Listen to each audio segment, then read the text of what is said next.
trivia show that you really know about. I've done the numbers. I don't think that there's a lot. I think we're in a class of our own, but it's the questions, hip hop trivia episode 109. And today we are joined by one of the most interesting to me figures in the music game of his era. You know, I love a good reinvention story. I love to see artists progress. And I love when people are honest and vulnerable about their reality and their art. And I think that all of those things can definitely be applied and attributed to tonight's guest. He started as a rapper, producer. He's DJ'd. He's an author. He's a session drummer, and so much more. Show some love and join us in giving a big questions welcome to J-Zone. J-Zone, what's good, man? How are you? I'm all right, man. I'm hanging in there. Past my bedtime. I'm getting old, so I'm an early riser these days. But I had a second coffee, so I should be good to go. And I hope that I don't fail, because my brain is also starting to. You can only retain so much useless information before it starts. Do you mean you can only retain so much useless information at this time of night, or just at this stage in your life? In general. In general. Yeah, it's random what I remember and what I forget. It's totally random. I can't remember what I had for dinner last night, but I remember something that happened in the third grade. That's just how it goes. And then you start trying to get more information, and then you forget things that you've known for years. Yeah, I mean, I often think about that and lament that there are many things that I either don't remember or don't have the mental capacity to remember how to do. Yet I do find myself sort of wrapped up in the minutia of otherwise useless, like music trivia. And I sometimes wonder, like, man, if I maybe realigned what my neurons, my brain are being focused towards, I might be able to do some other things with my life. But here we are. It doesn't matter. Shout out to everybody watching. We got people tuning in on Twitch, YouTube, Twitter. If you guys are watching on Instagram, that's cool, but you should probably hop on one of those other platforms so you can get the full frame. We love Instagram. They were the origins for our live streaming show, but we have outgrown them, like so many awkward pieces of clothing that we all have in our life. Instagram no longer really looks that fly and fresh to us. So hop on over to one of the others. But I want to first and foremost, let's get into some plugging here. The Do Rights, your band, has a new album on the way. Pre-sale is September 3rd, I want to say, right? Yeah, it's called Pressure. It's our 6th album. It's 6 songs. It's a 10-inch, but it's our first 10-inch EP, but our 6th kind of full length. We did 45s before that, but we had 5 albums, and this is number 6. And it comes out October 1st. Pre-order starts on Bandcamp for the vinyl September 3rd. The vinyl is supposed to come between tomorrow and Tuesday, but we got to prepare everything. So yeah, man, I'm having a ball. This is where my journey started as a child. Funk, that was my beginning. I was a bass player when I was in grade school, and I had this circular detour, and I'm the same person I was in 4th grade, except it's drums instead of bass. That's what my mother always told me. You're more like you were in grade school than you were in your 20s and 30s. So full circle. Yeah, so and it's cool to be working with a partner that like wakes up at 7 in the morning and what do we got to do today? Okay, organized, like no like phone calls from the precinct or phone calls at 3 a.m. Yo, man, I heard our joints on the radio, man. When we get paid, Right. It's like, okay, it's somebody who has just as many years in the business as I have. So, and we're older, so we're very disciplined about rehearsal and pressing records and being disciplined about our craft and about our music. And it's good to find people that you have working chemistry, not only musical chemistry, but working chemistry. So Do Rights is, I love it, man. I'm having the happiest I ever been in terms of music, That's incredible. And the music sounds great too. I was going through and listening to some of the other previously released records. I always like to kind of listen and reacquaint myself before we have a guest on. And we'll talk about this more, but like, in your mind, is there any like theme or anything that differentiates, let's just say, your 6th largely instrumental funk record from like, say, your 4th or your 3rd? Is it more so just like a snapshot of whatever you're writing and coming up with, or do you ever sort of approach it more as like, oh, this is the record that has more of blank? Well, you said instrumental. It is instrumental, but we started experimenting with vocals, and we would kind of do like vocals that were kind of incidental, like the 70s talking random stuff. Yeah. But we actually got an Italian singer that sings Italian soundtracks and opera, and we put her on some stuff. And it freaked me out. We got real violinists, like strings. So we said we don't want to repeat ourselves. Both Pablo and I are very big on don't repeat. And each album kind of had a thing, you know, a theme or a sound. We did the first album, I was coming out of the hip hop career. I killed it off for good.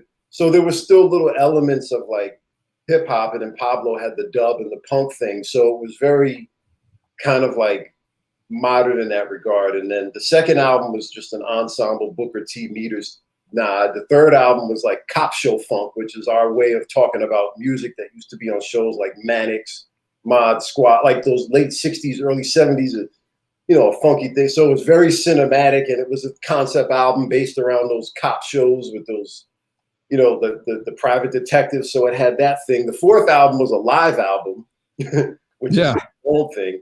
And Funky Bad Time last year was our pandemic opus, and that was just very much a psychedelic kind of a vibe and much darker because of what we were going through last year. The music just came out like that. So this one has a lot more jazz influence. It's more complex, but then we don't never lose the funk. You don't want a music school to funk to the point where you lose the grease. Right.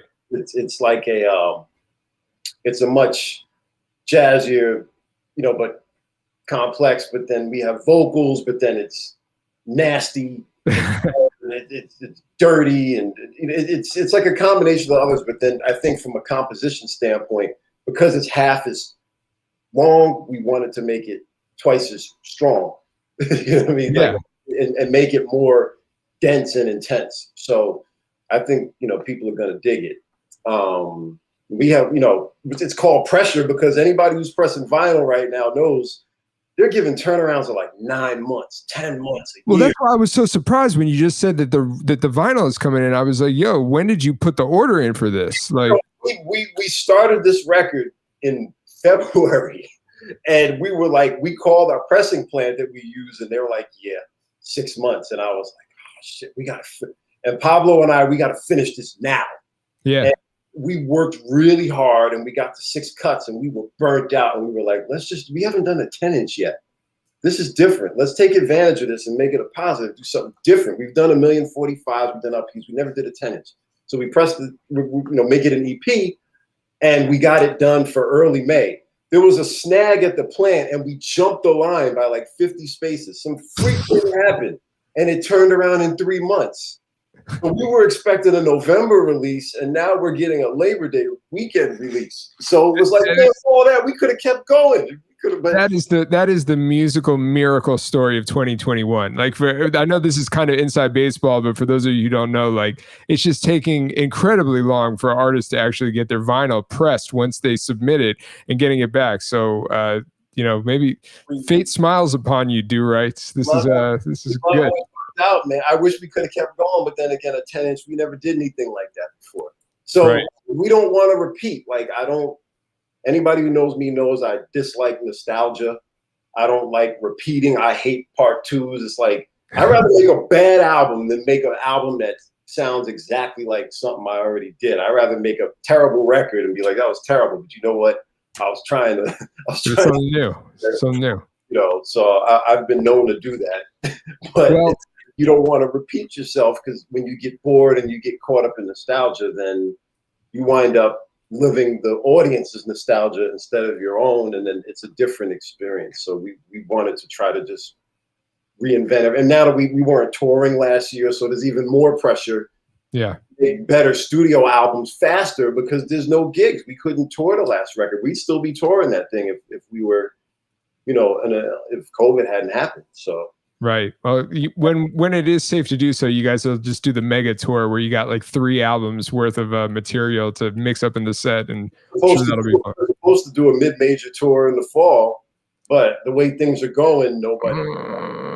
Yeah. All we have on the books is our release party on the 30th. We were supposed to open up for a much bigger group. I have to keep it under wraps because it's not final, but sure, we're going to go out on a bigger funk group and open up. and we were going to go out in November possibly, or even in the spring too, because I'm cool with the leader of that band. And now it's like, we don't know, man. It's day to day. Kind of up in the air. Yeah. Well, we don't know what's going to happen. And I know that you were saying earlier that you're not a big fan of nostalgia. So this might be a bit of a bummer because as a hip hop trivia show, we invariably have to look back a little bit. So we're going to. But I mean, I like I have nostalgia myself. I just don't have nostalgia for my own music. For your own shit. I have nostalgia for other people's, not my own. I don't bother them when I meet them because I know how it feels when people bother me. So totally. People, I just say, thank you. I keep it moving. You know what I mean? Like, yo, you need to give us another. Yeah. Nah, that's the best policy. So we're going to get into it with our episode 109. I let you know this. I let every guest know this. We sort of have two schools of thought when it comes to guests. Some of them want to go down with the ship if they know the answer. If they don't know it, they're fuck it. They're doing it solo. Other people, they like to sometimes rely on the chat. I can bring some of our chat from our various platforms in here. So you have the option. It's a lifeline. We'll allow you to use once per round. So just keep it in your pocket. If you want it, it's there. I'm kind of nervous because I'm forgetting stuff. All right. No, don't be nervous. This is going to be good. Salam Remy said, "Hey, I'm not scared to get it wrong. I'll just learn something new." And that's a good approach. He said that. I was like, "Wow, that's right. That's a cool way to look at it." So I'm learning. So I don't care if I fail, man. I'll learn something. There's not going to be any failure here tonight, but we're going to get into it. And our first round is our multiple choice round, and that is called "The Choice Is Yours." Okay. It's our general multiple choice. So let's get into it with our first question. Granddaddy IU's debut album, Smooth Assassin, was produced entirely by Biz Markie, along with co-production and mixing by, was it Marley Marl, Cutmaster Cool V, Mr. C, or Prince Paul? B, Cutmaster Cool V. He says B. Let's see if he's right, folks. Pick up the pace, speed it up faster. Cutmaster Cool V is correct. This was a pretty pivotal record for you. Oh, huge. I got in trouble because of that record, man. Too explicit for your young ears? There's a song on that record called "The Girl in the Mall," and it's like the wildest X-rated. Like this came out in '90, like in the fall, like back to school time, like around this time or a little after. But I didn't get it when it came out because there was just so much. You had allowance, and I was still collecting funk. Like I was buying expensive Kool in the Gang records with my allowance and stuff. So I would only get, a record here and there. And on my junior high school basketball team, the point guard's name was Lefty, and he had it. And I was like, yo, I never got that, but I remember this is a recording. They used to show it on Video Music Box, and Something New was on Video Music Box. Right. So I had Mama Said Knock You Out, LL on CD, and he didn't have that. So we made a swap.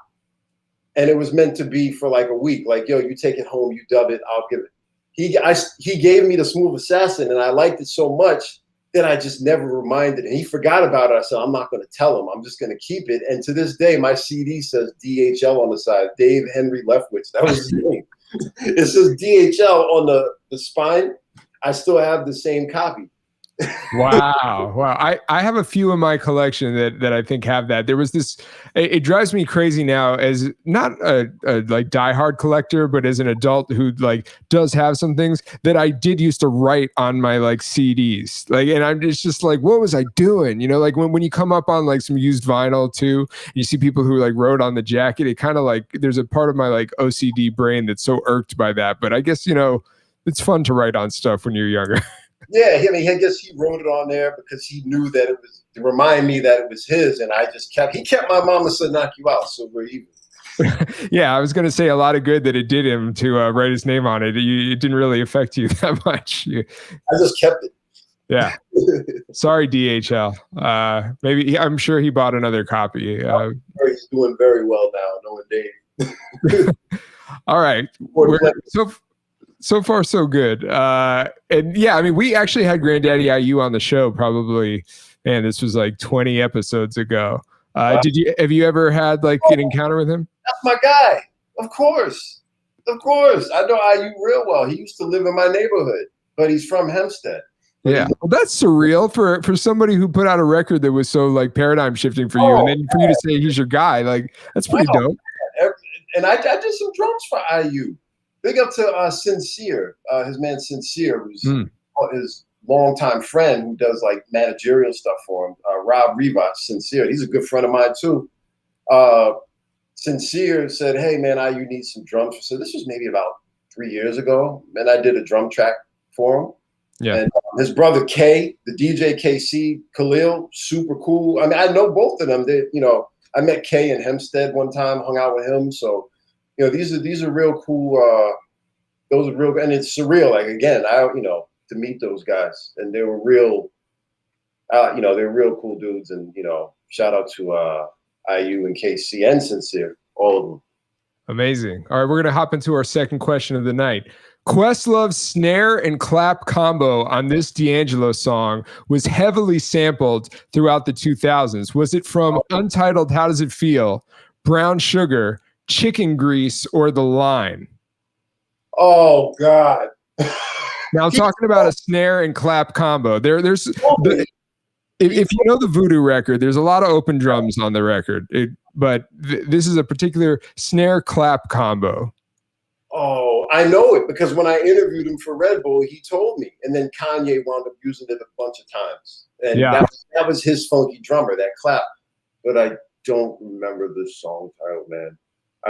I'm gonna have to get help because I don't remember the song title. All right, chat, we're calling on you. J-Zone is using his lifeline for this round. He wants to know what is the snare clap combo from a D'Angelo song played by Questlove that was heavily sampled throughout the 2000s. I'll give you guys some time to put your guesses in, and we'll bring you. I remember the song. I just don't remember the name. I can hear it because he played it on the when he was on the Red Bull show, but I don't remember the name. All right, we got Dom Synchro on Twitch. Shout out to Dom Synchro. He's saying, I want to say chicken grease sounds familiar. Chicken grease. Let's see. Yeah, that's what Dom Synchro is saying. So is that what you want to go with? Oh, somebody said that? Somebody said that. We also have Champ D on YouTube. I think it's that. You know what it is? I think it is chicken grease because where I remember. I'm not positive, but I'm pretty sure it was chicken grease. I know it's not brown sugar. Brown sugar. It's not brown sugar. I don't remember the line. That's the thing. So it was like, let's see. The line, but I think I'm gonna make a guess and say chicken grease because it's a better title. I know it's not brown sugar. I know it's not entitled. I think it's.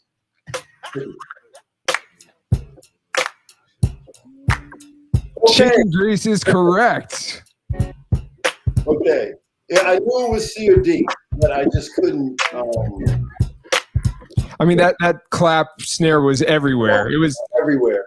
I think my man Fonte once said that the sound of the 2000s was Spanish guitar keyboard patches and the chicken grease clap snare. That was like the sound. The Chipmunky, when they would take the old soul records and put them on like 78, that would be on top of it. We're talking like 05, 06, like that's what every record sounded like. Like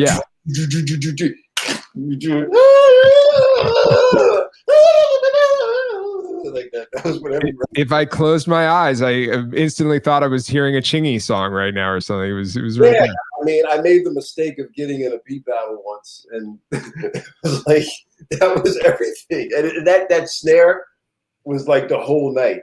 You know what I mean? But yeah, okay, all right, yeah. But I knew it was either C or D, and I couldn't. But okay, I guess I got lucky. You got it. So I want to ask you, and you mentioned this a little bit earlier, you are now in a position as going from somebody who was sampling records to now you're getting calls and putting yourself out there, I'm sure as well, to provide sounds for other people's records as a drummer. And you've also had, a prolific run of break records as well. How has that process been for you? Like, do you ever make stuff with specifically, like a lot of times when people would make beats, they would make beats for an artist in mind. Like, do you ever make drum like beats or breaks with an artist in mind, or are you just sort of focusing on making like funky drums? That's a really good question, man. I never thought about that. I like what it is in the beginning. the first one was Lunch Breaks, and I just did most of that was my renditions of classics. Right. And then whatever original ones, because I made Lunch Breaks, I had only been playing for 2 years. Or sounded way better than that. Well, I was practicing 6 hours a day. Like I was like a psychopath. But on Lunch Breaks, I would come up with some originals, whatever, based on funk records that, my interpretation. And then I would do covers of one of them Mad Lib sampled last year for that Fortet, Road of the Lonely Ones. That was kind of my adaptation of an old common break. So it wound up, working. But early on, it was just that. But then as I went on, what I like to do as a drummer with do-rights is very different from breakbeat stuff. It's a little bit freakier, more syncopated. It's kind of like, it has a lot going on. And it's like, what I started doing is calling up my producer friends. I would call Marco Polo or, Danger Mouse, or like, what are you looking for? And then they would or Skiz or somebody like that. And they would give me feedback.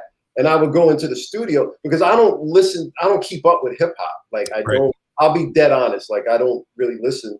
So I don't know what's going on. And they're telling me apparently now people just use soul records and the drums are very minimal or not at all. It's weird. It's weird. Yeah, so they're like, if you're going to do drums, don't worry about bashing and playing a break. Be very quiet, something you could tuck behind. Right. The atmospheric and make it sound like a record rather than hard drums, right?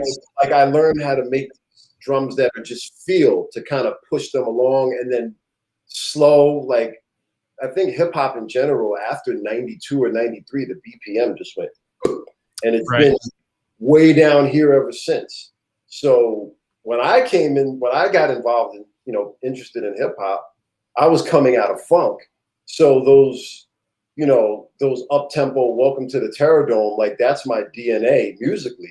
As a producer back in the day and then as a drummer, that's how I started. But now everything is God. So, I had to kind of like, what I started realizing with break records is that like, I don't make beats anymore. So I'm not making these for myself. I'm making these for other people. So I had to adapt. It's almost like being a studio musician in the 70s or 80s. They're not in there playing what they want to play. They're in there playing what the producer is telling them to play. Right. So it's the modern version of being a session player is what it is. So when I make break records, most of those break records, I just say, I would even get on Twitter, like producers, what are you looking for? And I would just go do it. I don't have any emotional connection to it. And I learned that if you're going to have a skill like drumming, like being a rap artist or something is more personality driven. Being a musician or a session player is a skill. You're going to have to do jobs that aren't necessarily what you want to do to make a living. You're not being hired for your taste or your opinion. You're being hired for your ability and your knowledge. So I take my emotions out of the breaks a lot of the times and just do what people ask for. And sometimes I'll throw in a couple that are more my style to mix it up and make it more adventurous, which I did on this last one. Concussion Percussion has a lot of my influence, and then Gorilla Drums is like that. But Break Bonanza and Backyard Breaks are very bare bones. And I leave a lot of room for people to chop them up. Like I'm not drumming like I would on a do-rights or when I'm practicing. It's more of a utility. It's more of a tool. It's work for hire. It's being a jobber. You know what I'm saying? Like all those session players that played four on the floor and they played basic pop backbeat. When you catch them in a nightclub or with their own band or in their basement, you would never know that they had almost Buddy Rich level chops. They're not being hired for that. They're serving the song. They're serving the song. So my equivalent of serving the song with these is serving a producer, and this is territory that's not really hasn't been charted all that much. So I'm learning as I go along about how to balance that and then keep my emotion out of it, but then inject my own tastes to make it mine. Right, because you don't want to be so faceless either that you're not. I don't want to be like, the type O blood universal donor of drums. Like I want to have a personality on the music, on the drums. We're a sheen where you know it's mine, and then the way I do certain fills or rolls, you know it's me. So I'll always put my personality in it, but instead of playing this syncopated thing where you don't know where the one is, Right. you know, which I would do for do-rights. Like a lot of our stuff, there's no one. It's just me and Pablo playing counterpoint. Often. Right. So, you know, and I'll throw one or two in there, but then I'll keep it basic and focus more on the sound, because people usually just take this stuff and chop it and program it how they want anyway. So the sound seems to be more important than the actual patterns is what I'm gathering when people tell me. So super interesting. I love geeking out on this type of stuff. We're going to move on to the next question. Question number 3. J Live's classic song, Them That's Not, tells the story of a fictional rapper named, is it Troy, Castro, Jake, or Lucien? Well, Lucien was Tribe. Lucien. Ooh, and that's my brother too. J Live's my man. That, oh man. I remember this. It's been so long, man. Well, you put in the clause in the beginning, so this J Live, if you watch this, you can't get offended. His rap memory banks are getting less love these days, so don't take this personal. Stuff that I really retained is like a 4-year period. Like stuff starts to slip as I get older. You know, I mean, I'm gonna go out on a wild guess and say Lucien only because of maybe luck of Lucien. There might be a synergy there because the native tongue. Like an homage, maybe. Maybe, yeah. I mean, I'm not afraid to be wrong, man. Hey, listen, we're not afraid to showcase if you're wrong, so it's all good. It's so your final answer then is going to be Lucien.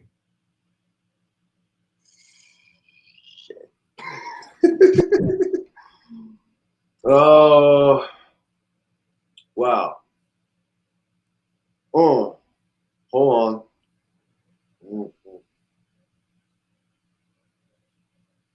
It's either, I don't think it's not Troy. I don't think it's either Jake or Luce. Oh man.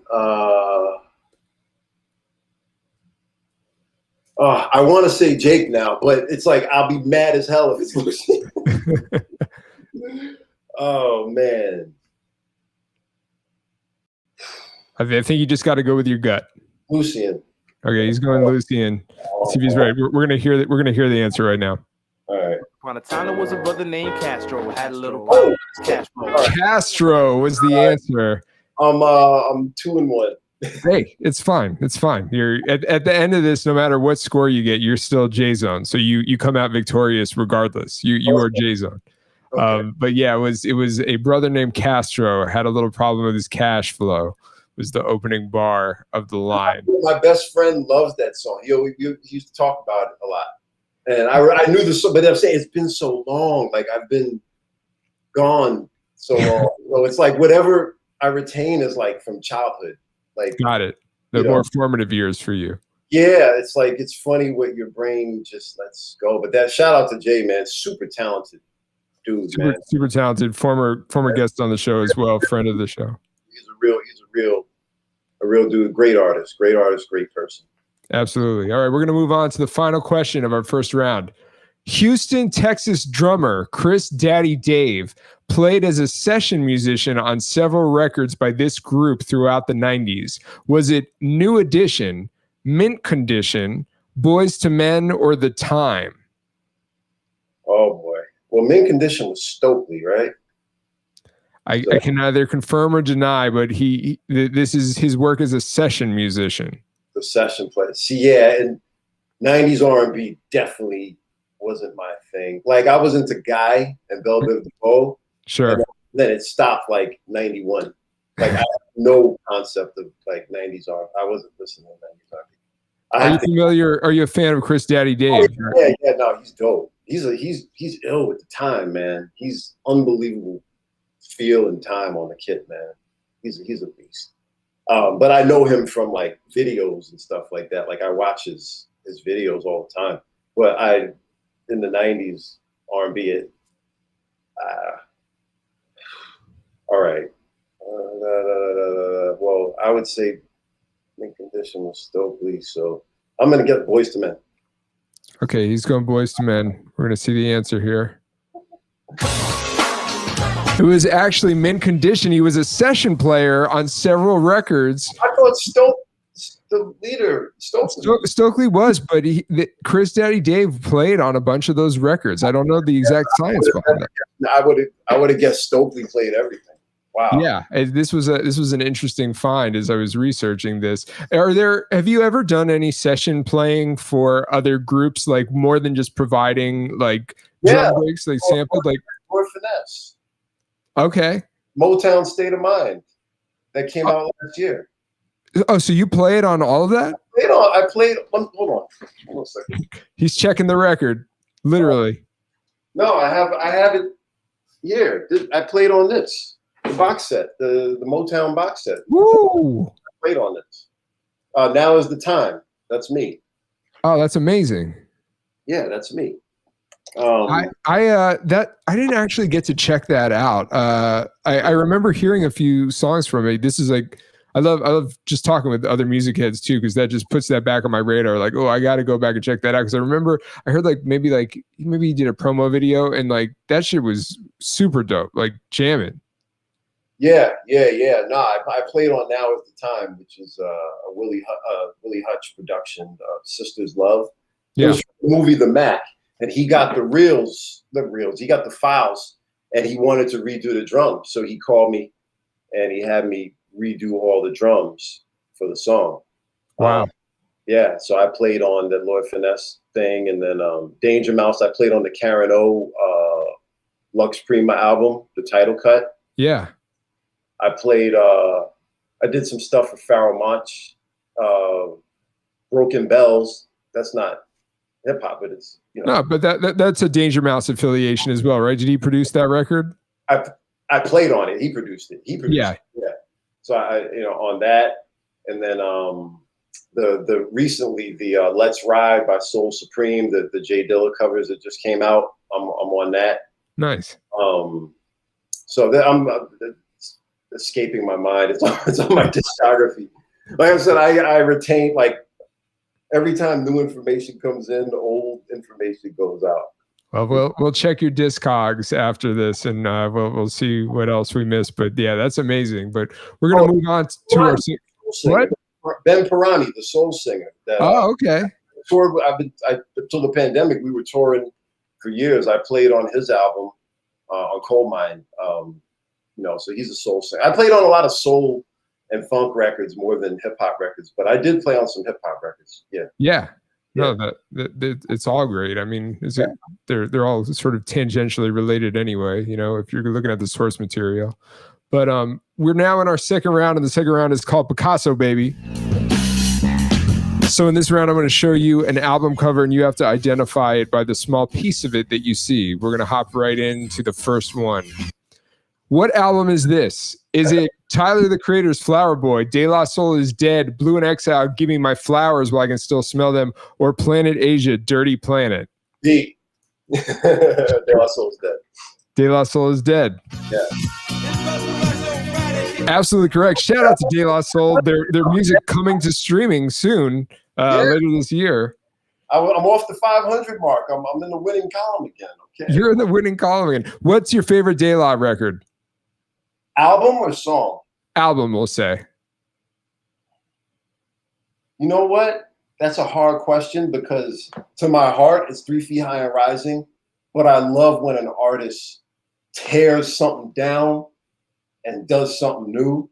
And De La Soul is Dead. Just the statement of it was so bold, and they were like anti-hippie, anti-flower. Like, that was so bold. I think 3 Feet High and Rising has more individual songs that I like, but I think De La Soul is Dead as an album is better. So, like, my favorite song by them is Jennifer. Taught me, you know, Magic Number, Ghetto Thing, like all that stuff is super big to me. But overall, as a whole piece, I gotta say De La Soul is Dead because it just with the skits with I kind of liked it. We got that CD that summer. We were cracking up, man. You gotta say De La Soul's there, because whenever an artist like kills themselves off, and like reinvention is the most important thing to me in artistry. And I gotta say, as a whole piece, as an album, you gotta say De La Soul's dead. Absolutely. I'm never mad. That's one of those questions where there's 4 or 5 completely undeniable, acceptable answers in my book. Like, depending on your age, depending on, what your perspective is. But yeah, like I'm a big fan of the second record as well. Yeah. That's probably my favorite. Okay, we're going to move on to the second. What album is this? Is it Threat, Sick in the Head, 50 Cent, Get Rich or Die Trying? Right there. Okay, he knows. Right there, man. Come on. That's one of my favorite albums. I'm not going to let you read off nothing else now. Stop. No, man. That thing is the funny thing about that album. Actually, I think I put this in my book. Another thing, I don't even remember what's in my book, man. That's one thing. If I blow a question, don't, because I learned to just forget stuff. It's like the Marie Kondo thing where you want to start, you know what I mean? On now. It's Yeah. out of your head. But Sick in the Head, okay, 1993. All right, he got the answer right, guys. Yeah. When I was 16, I was a sophomore in high school. I was playing football, and I had a lot of potential, and I started to get some college attention for football.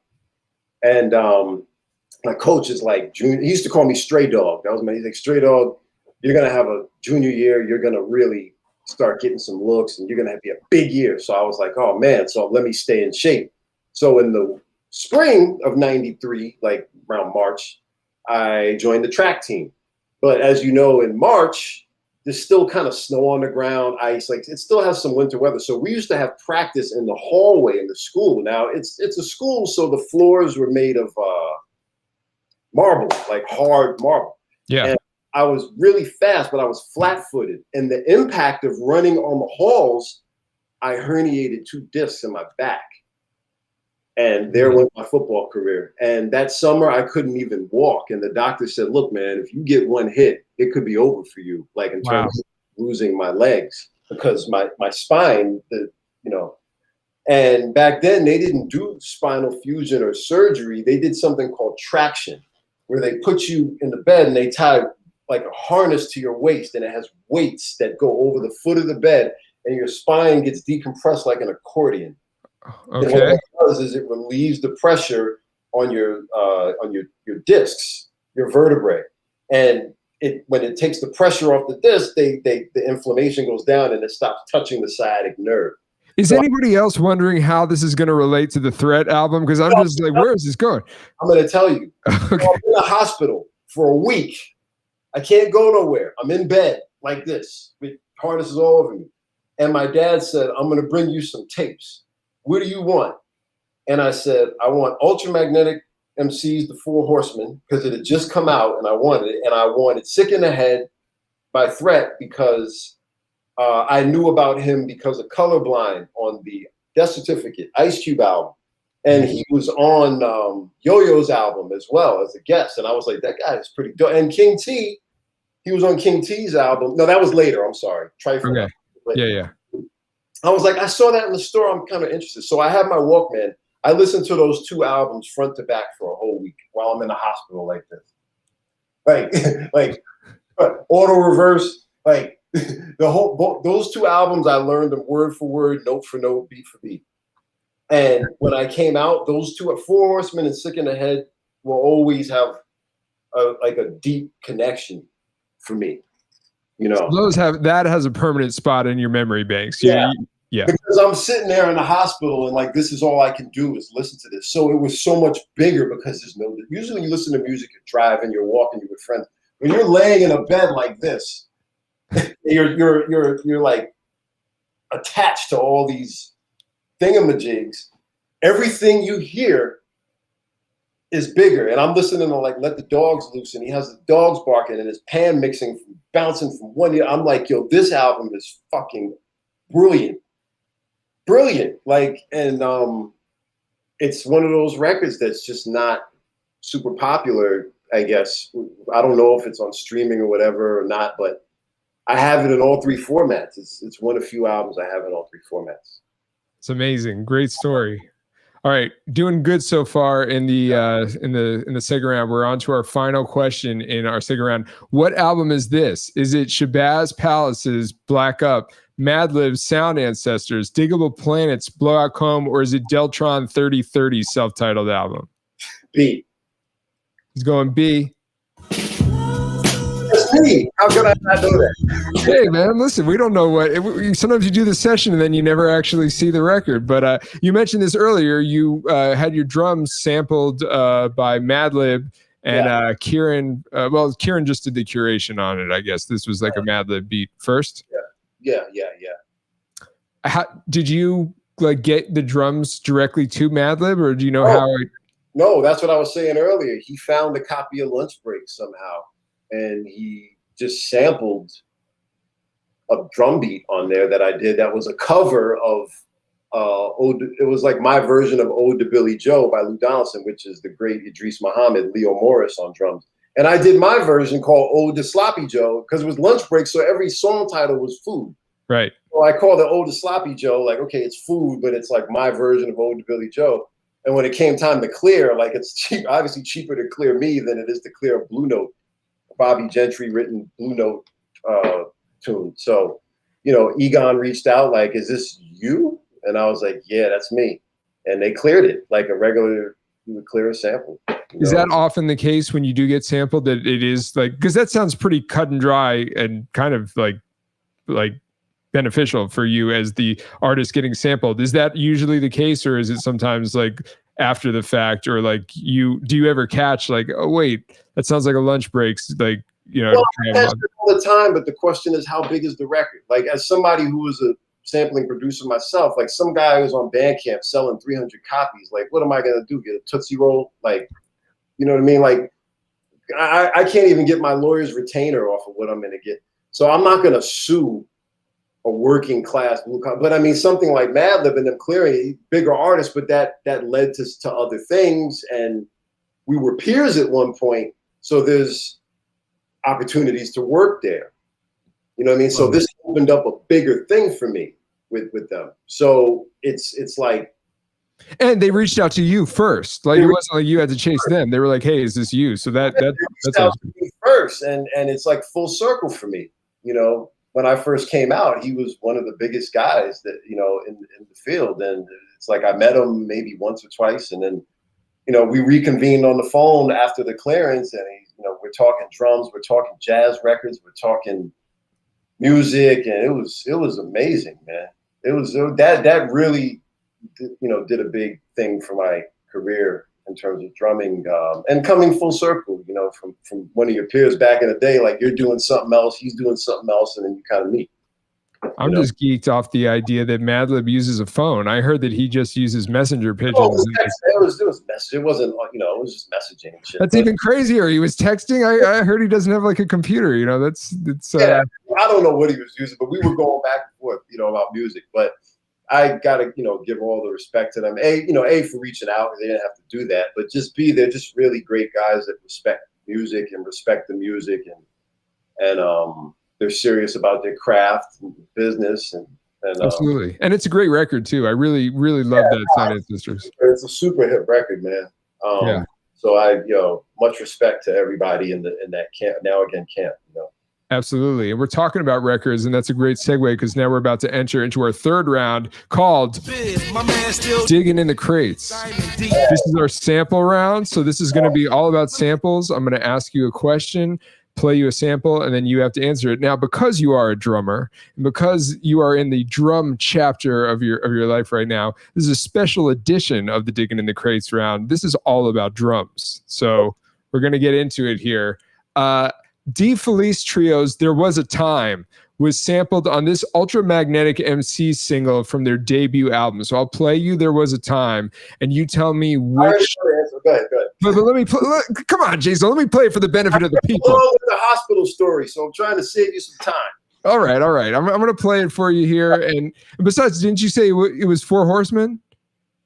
Four Horsemen, that was the record in the hospital. Yeah. Got it. Okay. I'm going to play the sample. Here's the drum break. What was the song that sampled it? C. He said C. Give the drummer some. Give the drummer some is correct. Come on. Yeah. That's tough. Super tough. All right, we're gonna keep it moving then. We already touched on ultramagnetic fandom here. I mean, we could talk probably for an hour about ultramag, but we're not gonna do that tonight. Which of these artists was the first listed amongst here to sample Melvin Bliss's synthetic substitution break on an album? So let me play you. We all know this break. This is, a classic break, but I'll play it for everybody. This is the synthetic substitution break. So who was the first amongst these artists listed here to sample it? Was it Biz Markie, DJ Jazzy Jeff and the Fresh Prince, De La Soul, or EPMD? See, this is where it gets fuzzy because that's the exact time I got in to hip hop. I wasn't into hip hop as a kid. I got in '89. So records that came out before that, like '87, '88, like it gets a little blurry. I'm gonna guess it wasn't EPMD. De La used it, but they didn't use the drums. They used the piano. Biz was the first to use a lot. I'm going to just go on a limb and say B, Jazzy Jeff and the Fresh Prince. Okay, so we're going to do a little reverse walk through time here. So I'm going to play it in the opposite order. So this, out of the artists listed here, the most recent to use it was EPMD. Mr. Bozak, yeah. Mr. Bozak, exactly. Okay. Then before that was... Give me your attention, stop what you're doing and listen up. Because my partner in rhyme is about to tear it DJ Jazzy Jeff and the Fresh Prince on the And in This Corner album. He's the DJ, I'm the rapper?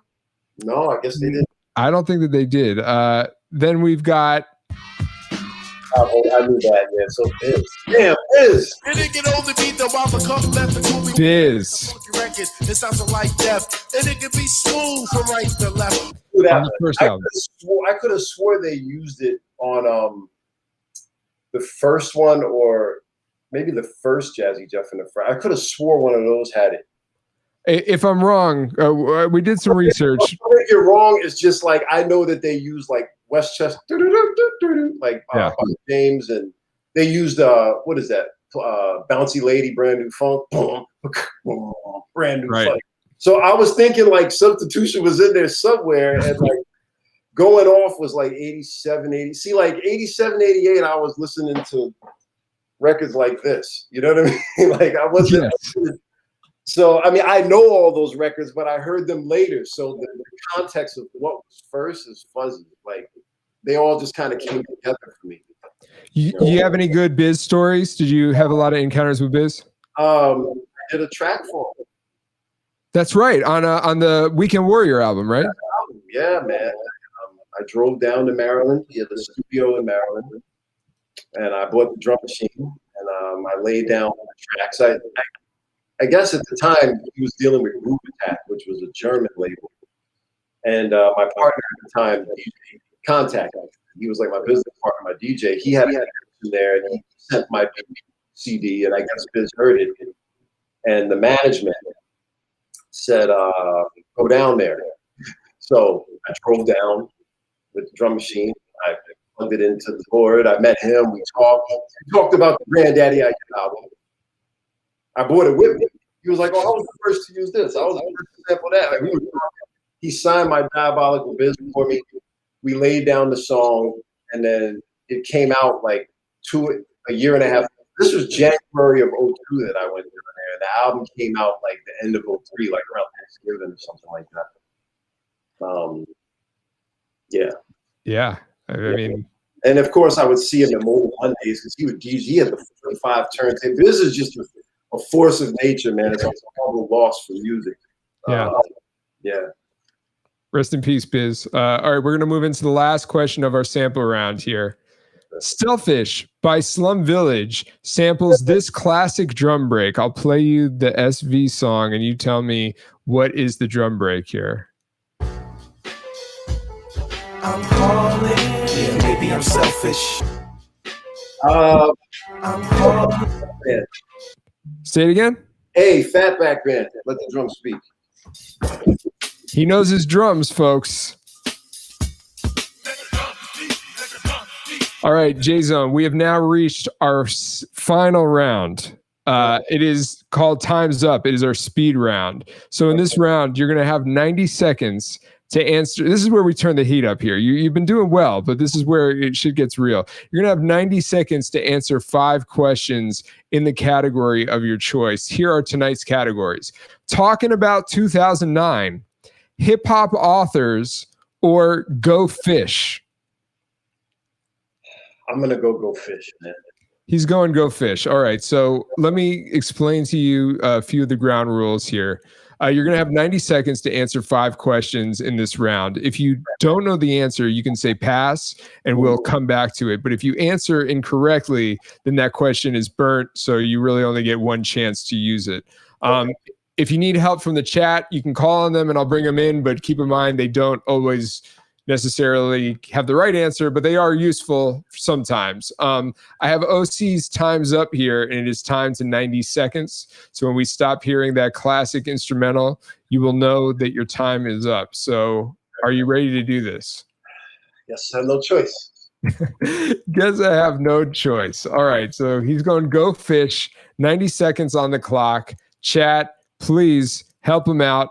We need you ready and able. Have your fingers on the keyboards here. 90 seconds on the clock. Go Fish, J-Zone. Here we go. Other Fish is a Far Side song that features this solo member on the track. Fat Lip. Say it again. Fat Lip. Fat Lip is incorrect. Okay. Name one of the producers who contributed to Ghostface Killah's Fish Scale album. Oh,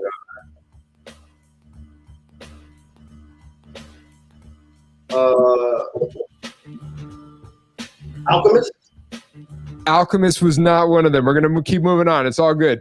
LL Cool J contributed an aquatic theme song to the soundtrack for this 1999 film. Deep Blue Sea. Deep Blue Sea is correct. His head is like a shark's fin. This rapper named his second album Big Fish Theory. If you don't know, we can try to get the chat in here on this. Okay, we'll come back to that. We're going to skip it. Larry Fisherman is the production alter ego of this deceased rapper. All right, chat, can you help him out? Let's see. Dom Synchro says Vince Staples, possibly. For one of the, I know this is skewing a little bit more recent. You know, we had to hit all sorts of those eras here. But the rapper who named his second album Big Fish Theory. Do you want to take the chat's suggestion on that? I'll take it. I ain't got no choice. I'll take it. All right, he's taking it, and that is correct. Vince Staples did do Big Fish Theory. Okay, our time is up now on this. Mac Miller produced under the name Larry Fisherman.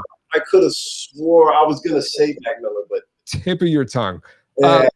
Listen, Jay, I'm going to total up your score here, but I want you to know that no matter what, you are a champion in our eyes. Did you realize that you were a champion in there? I mean, and as I said before, at the end of the day, you're motherfucking J-Zone. So whatever score you get on this show, this does not impact your legacy or your standing in the world. So as I total your score, I have one final question for you. Now that you've been on the questions, who would you nominate to come on next? Is there somebody that you know that you think would have good stories or would be a fun get for us to get on this show? Preferably someone that you know, and don't say like Nas, which would be like great, but you know, I don't know if we can get him.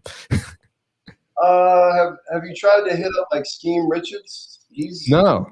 He's a collector, a DJ, a historian, a Philly cat, a native. He knows his stuff. Scheme was always good at that kind of stuff.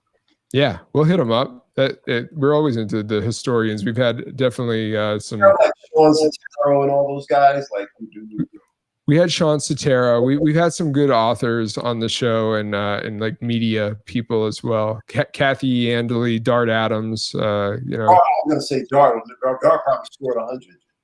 Dart, if my memory serves me, Dart passed on a sample question because he didn't want to be a snitch. He said, I know the answer to this, but I know that they didn't clear it, so I'm not. So I was like, all right, Dart, I respect you. J-Zone, you have scored 9 out of 15. Now, let me tell you who you're in the 9 club with. These are former guests who scored 9, former guests of the show. We've got Warren G, Cypher Sounds, Justin Hunt from Hip Hop DX, DJ Repmatic from the Beat Junkies, DJ Doo-Wop, Lord Digga, Sick Flow from the Onyx Camp. You're Mona Lisa, LA's very own Mona Lisa, esteemed West Coast DJ. You are in a very fine group. I don't want you to feel like you're outside of the club. You're in one of the VIP sections in the club right now. Now, what's the percentile on that? And now you're making me do math? Hold on, let me figure it out. Like 9 divided by 15. That's a 60%. 60%. Okay, so I failed, but I'm more than half. All right.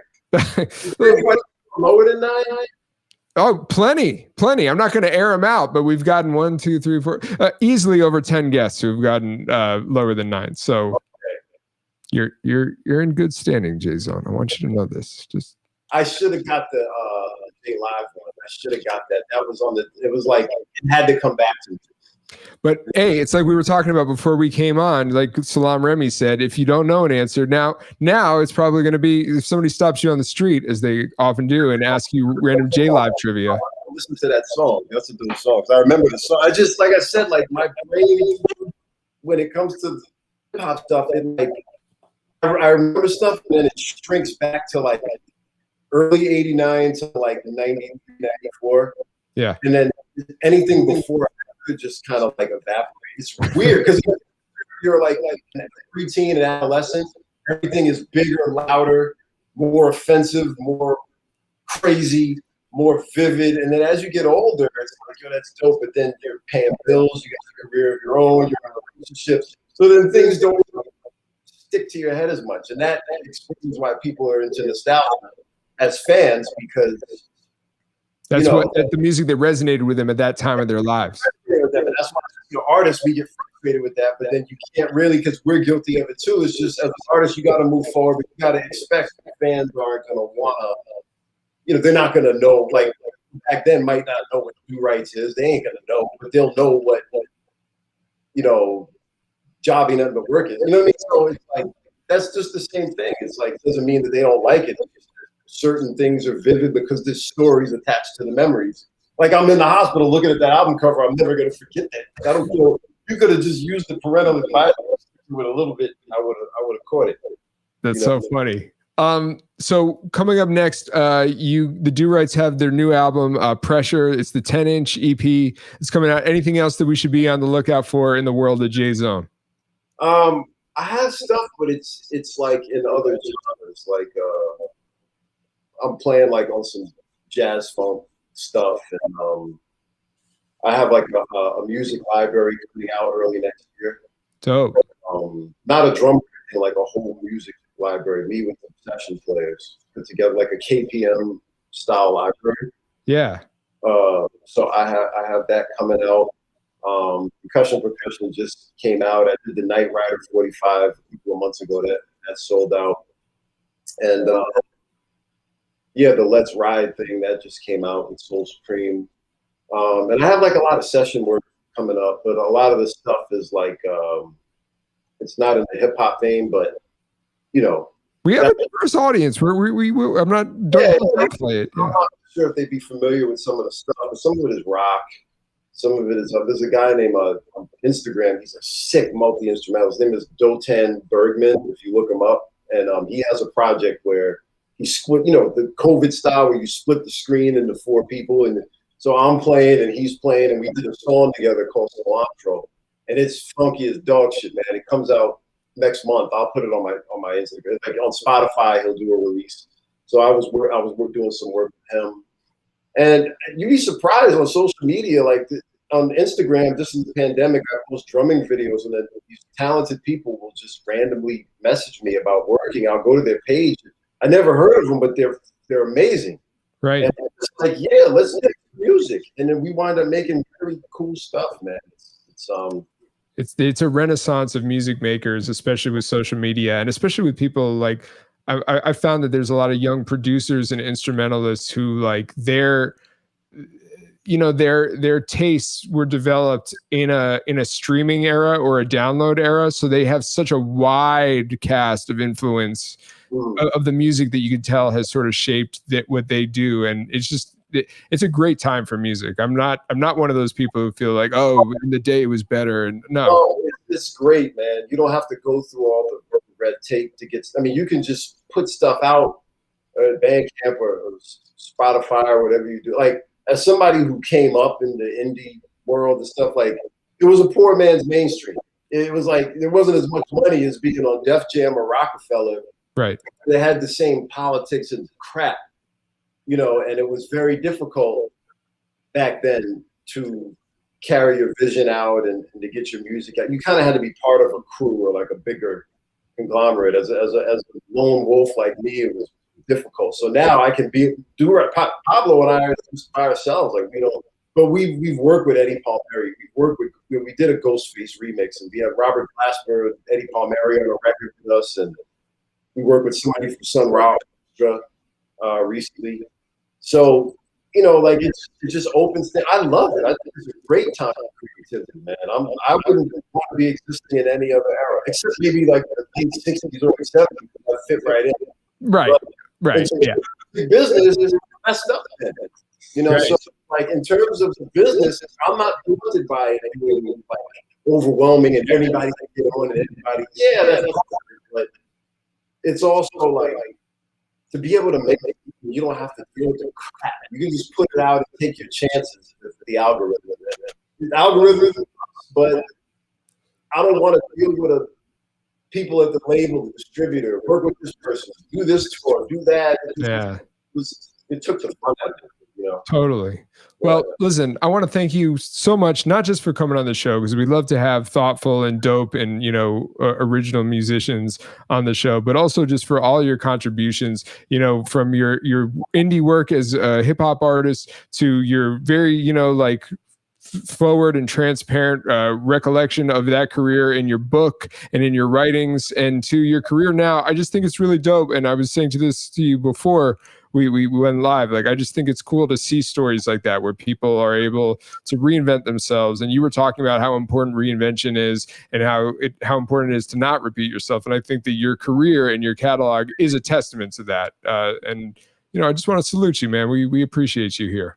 Thank you. Thanks for having me.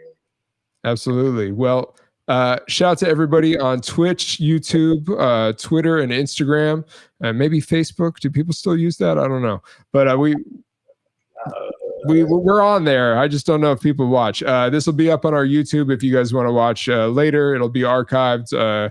We'll have it up fully tomorrow. Thanks for rocking with us, and we will see you next week. Thank you, J-Zone. Peace. Peace.